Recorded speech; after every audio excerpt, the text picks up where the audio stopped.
sommes en différé des internationaux de France 2016. Petite finale homme, c'est-à-dire que c'est un match qui compte pour la 3e place de cette compétition. Et je suis avec Philippe. Et oui, bonjour Xavier. Un match haut en couleur puisqu'on va avoir deux compétiteurs qui sont extrêmement rapides, extrêmement puissants et qui vont donc se battre pour la 3e place de ces internationaux après avoir donc chacun perdu leur demi-finale. On rappelle contre Benjamin Latte pour Quirin Bénat et contre Xavier Lejeune. Je ne sais pas qui est ce compétiteur. Pour Quentin Brazet. Et donc là ici vous avez à droite en jaune Quirin Bénat et à gauche en bleu Quentin Brazet. Ouais, qui ne sont pas à l'image actuellement, mais qui vont pas tarder Vous à y allez, être. ils vont y entrer dans quelques secondes. Voilà, présentation des tireurs, arbitre Bertrand Dubreuil. Et au jugement, il y a Luc Chenet, Luc Chénier, Armel Chenet et qui est le 3e juge. Armand 2. Non, je ne sais pas, je ne vois que 2 juges sur l'air. Est-ce normal? Séverine. Oui, c'est vrai. Non, Séverine est avec Armel, donc je ne sais pas où est le 3e juge. Bonne question. Jean-Philippe peut-être? Jean-Philippe. Ah, c'est Jean-Philippe, exactement, on le voit en face. D'ailleurs, il est en face de nous, il vient de s'installer. Il prend ses clickers. Lui, il est juste à côté du reste de l'équipe arbitrale. Et c'est parti. D'abord, donc ça commence. Première interruption, excuse-moi. Première interruption de l'arbitre immédiatement. Comme d'habitude, les habitudes de Bertrand vont changer. Donc là, Quirin a adopté la stratégie parade riposte. Il laisse Quentin attaquer et il va pour l'instant se déclencher. Alors là, c'est lui qui prend la main, mais je pense qu'il va tenter un assaut en parade riposte. Donc là, il tente riposte en jambes. Ce qui semble être une bonne stratégie parce que Quentin a tendance à attaquer énormément et extrêmement rapidement. Donc le fait de prendre la première riposte et d'enchaîner lui assure à Quirin un enchaînement de touches potentielles qui peuvent être comptées immédiatement. Ouais, dès que, en fait, Quirin, je pense, va chercher à reprendre la main dès les premières actions. Alors je pense qu'il va chercher aussi de temps en temps à prendre la main directement et essayer d'aller toucher essayer de fixer Quentin. Mais là, on le voit revenir en parade systématiquement. Donc même quand c'est lui qui commence, ensuite dès que Quentin reprend la main, il va lui-même reprendre la main derrière pour toucher Quentin sur ses enchaînements. Voilà, alors qu'un rayon de soleil illumine la scène et met tout en contre-jour. Ce qui effectivement peut être dérangeant pour le tireur qui a le soleil dans l'œil, bien entendu. Je pense qu'ils sont suffisamment. En fait, l'air ne doit pas aller jusqu'à ces limites. Je vois que leurs casques sont éclairés en tout cas. D'accord, oui, effectivement. Ce qui peut gêner, parce que ça peut éblouir. Complètement. Voilà, d'ailleurs, on voit bien que dès qu'il y en a un qui rentre dans le rayon soleil, il cherche à se rapprocher. C'est très bien, on ne les verra que mieux à l'écran. On a des beaux enchaînements, tête-jambe de la part de Quentin. Ah, super plan, très beau flanc en décalage, débordement. Dommage, c'était bien fait, mais je pense que là il a quelque chose. Il a quelque chose. Il peut le retenter. Il pourra le retenter plus tard. Absolument, parce qu'il peut surprendre effectivement. D'ailleurs, on voit bien qu'il cherche le décalage systématique. On voit bien qu'il cherche à rester à distance et sortir de l'axe, puisque Quentin est quelqu'un qui va essentiellement faire des enchaînements latéral, extérieur, tête et flanc, éventuellement avec un latéral croisé jambe, mais qui en tout cas est extrêmement dans un axe devant lui. Oui, donc Quirin, en se déplaçant sur le côté, va pouvoir reprendre l'avantage en fait en sortant de l'axe de combat. Donc en gros, il oblige Quentin en se déplaçant à lui-même se réaxer par rapport à lui. Oui, tout à fait. Ça va effectivement porter ses fruits si Quirin arrive à bien armer ses ripostes, ce qui est le plus dur dans ces cas-là, puisque Quentin étant extrêmement rapide, forcément va essayer de puis lui met la pression.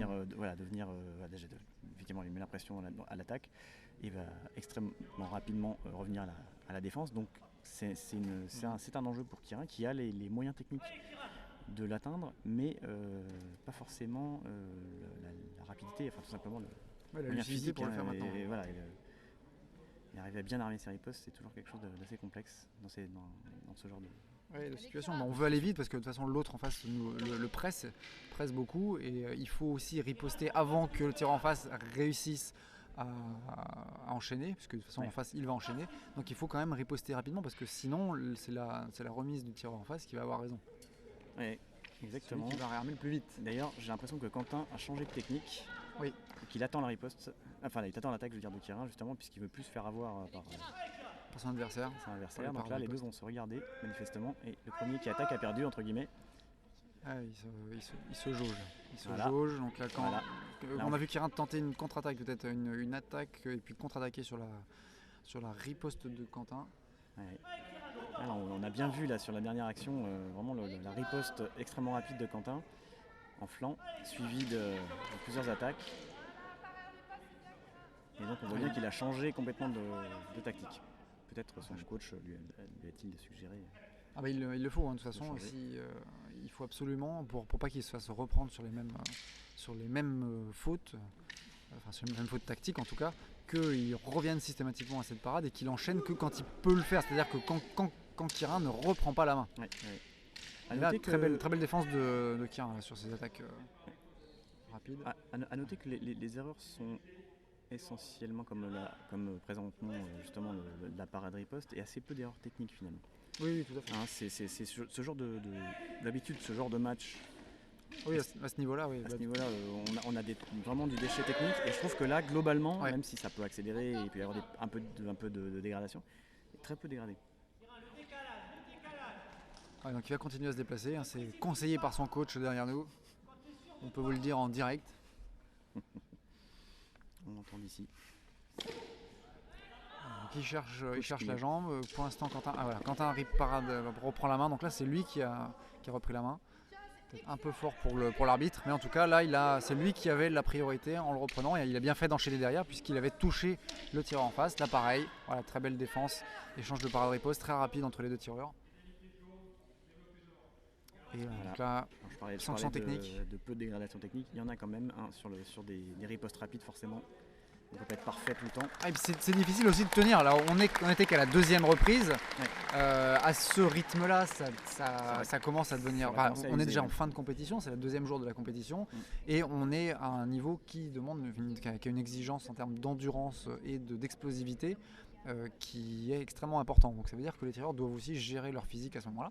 Alors, il se trouve que ce sont deux tireurs qui ont l'habitude, qui ont des préparations physiques vraiment poussées, qui le travaillent en club régulièrement. Donc normalement ça ne devrait pas poser de problème, même si forcément ils vont atteindre leurs limites. Ah bah, c'est certain qu'il y a un moment donné où ça va forcément se dégrader, parce que soit ils se... Ouais, la phase de ça, en fait, ils vont se dépasser pour être solide. Ils ont un niveau, à ce niveau de la compétition, leur niveau est, on va dire, relativement similaire.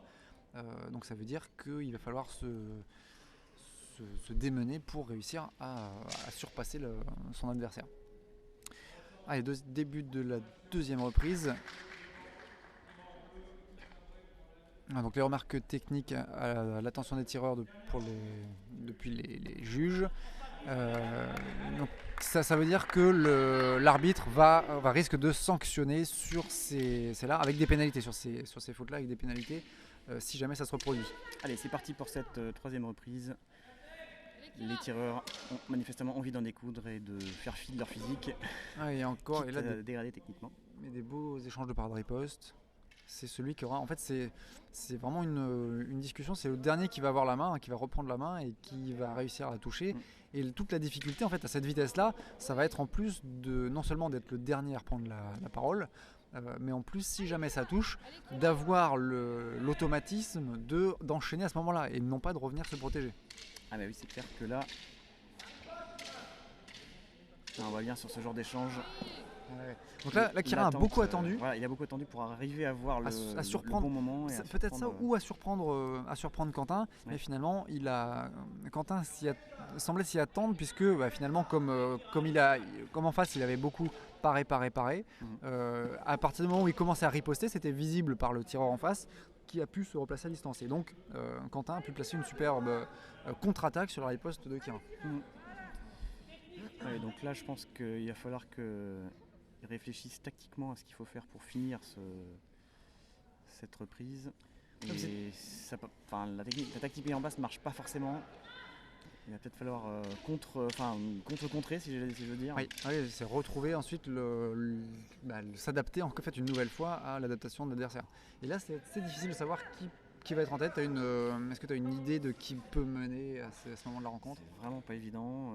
Il y a pas mal de touches. Maintenant, la question, c'est qu'est-ce que les juges ont jugé, si je puis dire. Alors, sachant que Kirin, je pense, avait la main sur la première reprise. Il a vraiment montré la parade riposte et il était là, il était présent sur la parade riposte, donc je pense qu'il menait sur la première. Même sur la deuxième, c'est moins évident parce que Quentin est remonté. Voilà, il y a eu pas mal de doubles touches tête-jambe de la part de Quentin.